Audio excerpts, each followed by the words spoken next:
So my grandpa started feeding cattle on this hill in Hooper, Nebraska in 1950. And we started in a house that when he and Grandma got married didn't even have electricity. And I have two boys that may come back at some point in time. They're 13 now. My grandpa's gone and it's my dad and myself.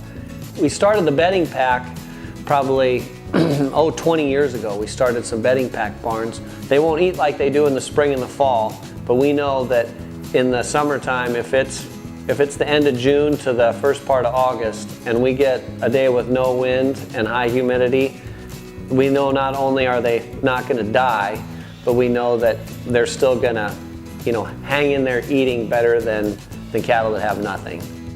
We've built a lot of different buildings. We've had, gabled roofs. We've never had a hoop barn, and the primary reason is we've just always been dubious of the longevity of a hoop barn. We have a lot of wind here in Nebraska. We'll get storms that we're just afraid that the hoop won't last.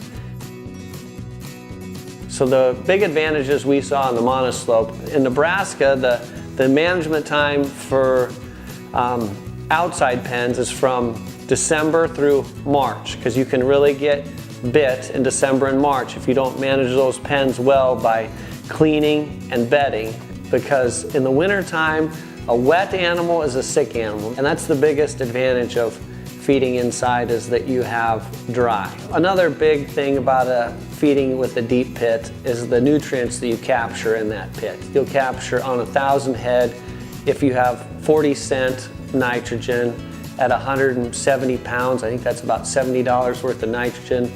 We've applied enough phosphorus over the years. I don't have good phosphorus prices in my mind, but I know, talking to our nutrient advisors, that we'll be able to maintain phosphorus levels. So based upon what your phosphorus price is per year, you will maintain your phosphorus levels. And here in Nebraska, potassium, we have plenty of potassium, so it's not a big deal, but you will also have enough or more than enough potassium as well. So I'm guessing you're going to end up with $120 to $130 per acre of value per year. For us, it's definitely at least 70, but it's a big deal. It's a big number.